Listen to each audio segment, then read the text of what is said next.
এই রেসিপিটার থাম্বনেলটাই তোমরা দেখতে পাচ্ছ। আর চলো দেখে নিই এই রেসিপিটা তৈরি করতে আমাদের কি কি লাগছে আর কিভাবে আমরা তৈরি করছি। তো বন্ধুরা, তোমরা সবাই কেমন আছো?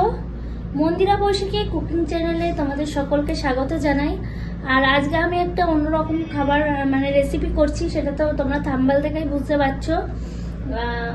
যেটা অনেকেই পছন্দ করো, অনেকেই পছন্দ করো না। তো সেটার জন্য নিয়ে নিয়েছি আমি এই যে, আর এখানে আদা, রসুন, কাঁচা লঙ্কা আর কাঁচা বাদাম পেস্ট, আর নিয়ে নিয়েছি অল্প হচ্ছে পেঁয়াজ আর টমেটো। আর এর মধ্যে এবার এক এক করে আমি এই মশলার মধ্যে উপকরণগুলো দিয়ে দেব পরিমাণ মতন, স্বাদ মতন লবণ দিয়ে দেব, এরকম চামচের 1 চামচ জিরে গুঁড়ো দিয়ে দেব, এরকম চামচের 2 চামচ হলুদ দিয়ে দিচ্ছি, গরম মশলা 1 চামচ ওই ছোট চামচের দিয়ে দেবো, লাল লঙ্কার গুঁড়ো দিয়ে দিচ্ছি, গোলমরিচ গুঁড়ো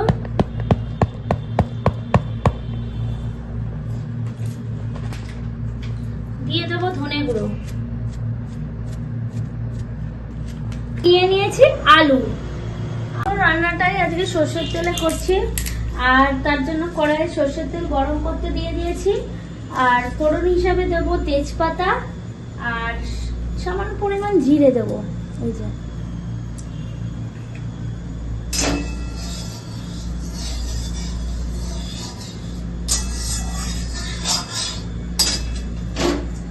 তো এই যে এটা দিয়ে দিচ্ছি, কড়াই তেলটা গরম হয়ে গেছে। এবার দিয়ে দেবো পেঁয়াজ কুচি আর টমেটো কুচি।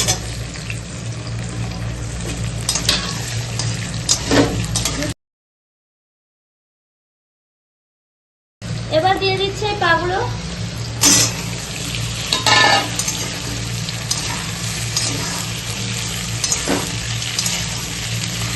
এত ছোট ছোট এনেছে যার জন্য আমি কাটতে পারি না। আর যেটা বলার কথা, তোমরা অনেকেই এরকম ভাবে খেতে পারো না, বা যারা নতুন খাবে তাদের হয়তো একটু অসুবিধা লাগে, খারাপ লাগে দেখতে, আমারও লাগে, কিন্তু তাদের জন্য বলবো এইটা মাঝখান থেকে কেটে নেবা একটু। আমার যেহেতু এই পাগুলো একটু ছোট ছোট আনা হয়েছে, তাই আমি মাঝখান থেকে ছোট করতে পারিনি। তোমরা চাইলে এই মাঝখান থেকে কেটে ছোট করে নিতে পারো।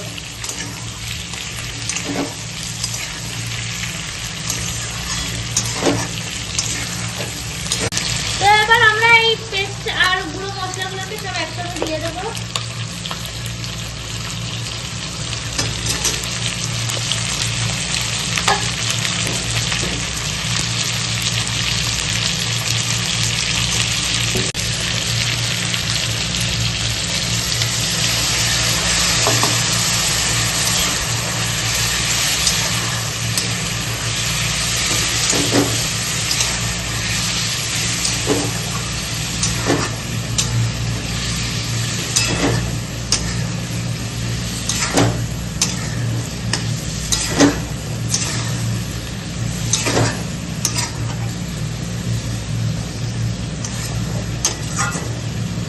দিয়ে এটাকে কষাতে থাকবো। এই বাচ্চা এরকম ভাবে কষাতে হবে, যেমনি আমরা স্বাভাবিক মাংস যেমনি কষাই তেমনি করে কষাতে হবে।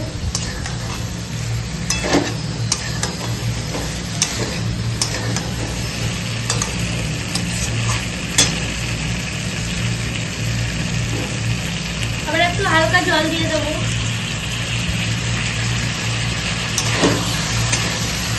দিয়ে আবার একটু নাড়াচাড়া করবো।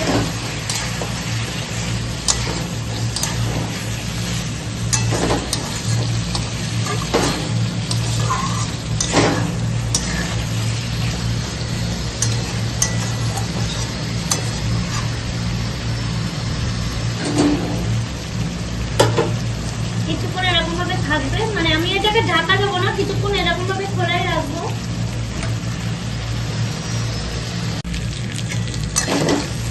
তো এই দেখো আবার শুকনো শুকনো হয়ে যাচ্ছে আর লেগে লেগে যাচ্ছে, মশলাটা হয়ে গেছে, তার মানে ভালোভাবে এবার দিয়ে দেবো গরম করা জলটা।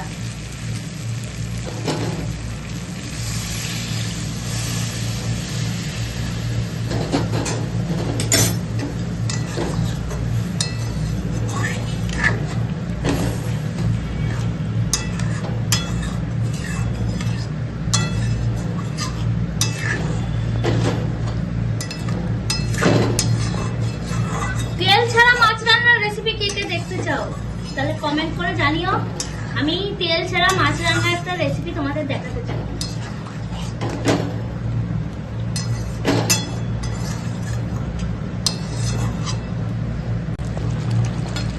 তো আমি 10 মিনিট মতো রেখেছিলাম, আর এই দেখো আমার ঝোলটা গ্রেভি গ্রেভি হয়ে গেছে আর শুকিয়ে এসছে, আর আলুগুলো সিদ্ধ হয়ে গেছে। এই দেখো। তো এবার আমরা এটাকে নামিয়ে নেবো, আর নামিয়ে নেওয়ার আগে একটু গরম মশলা দিয়ে দেবো।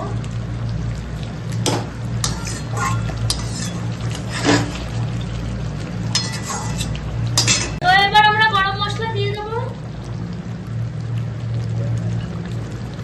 ছোট চামচের 1 চামচ মতন।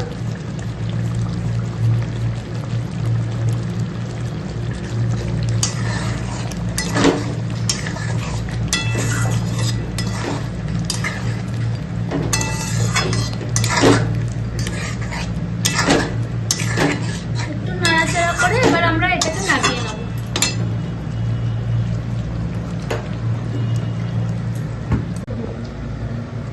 তো এই দেখো বন্ধুরা, তৈরি হয়ে গেছে আমার রেসিপিটা। আর রেসিপিটা কেমন লাগলো তোমরা সবাই কমেন্ট করে জানিও। আর তোমরা সবাই কিন্তু একবার হলেও রেসিপিটা ট্রাই করে দেখবে, ভীষণ ভালো লাগবে, তখন বারবার খেতে ইচ্ছা হবে।